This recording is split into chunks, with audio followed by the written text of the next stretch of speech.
મોહ પ્રકારના રિલેની આરએક્સ લાક્ષણિકતાઓને આકૃતિ સાથે સમજાવો.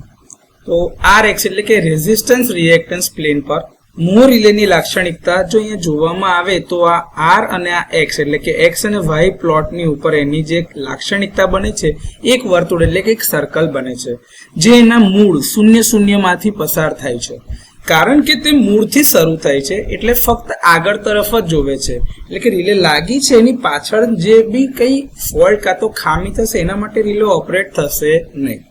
હવે રિલે જે છે એના માપેલ ઇમ્પેડન્સ ઝેડ જે છે એનું મૂલ્યાંકન કરે છે, એટલે કે જોવે છે કે વર્તુળની સીમા આના દ્વારા નક્કી થશે. એટલે કે આ તમારું જે ઇમ્પેડન્સ છે rated impedance of the line એ તમારું નક્કી થાય છે વોલ્ટેજ અને કરંટના મૂલ્યના આધારે, જેથી તમે એક ઝેડ ની કિંમત નક્કી કરી શકો. આ ઝેડ ની કિંમત છે k1/k2 cos phi minus alpha, જે તમે આ z = zr cos phi minus alpha થી આપી શકો છો.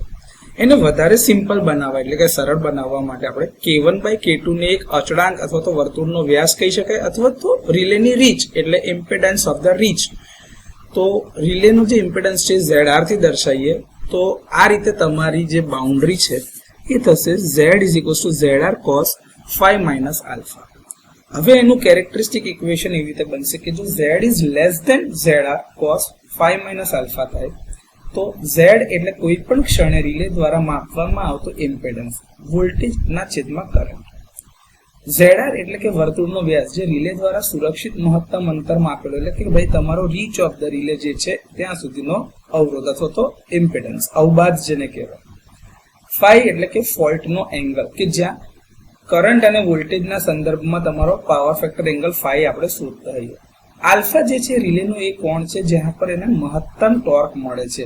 તો આલ્ફા એ તમારો મહત્તમ ટોર્ક એંગલ છે અને એ લગભગ 60 થી 70 ડિગ્રી પર ટ્રાન્સમિશન લાઇન સાથે મેળ ખાય છે. આ સમીકરણ ફક્ત માપેલ વર્તુળની અંદર હોય છે કે બહાર તે નક્કી કરે છે.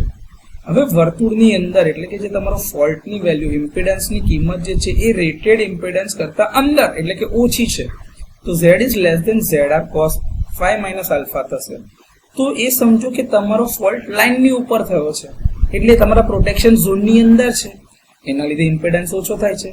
વર્તુળની અંદર પડે છે તો ત્યાં પોઝિટિવ ટોર્ક રિજન ક્રિએટ થાય છે જેના લીધે તમારી રિલે કાર્ય કરશે, એટલે કે ટ્રીપ કમાન્ડ આપશે.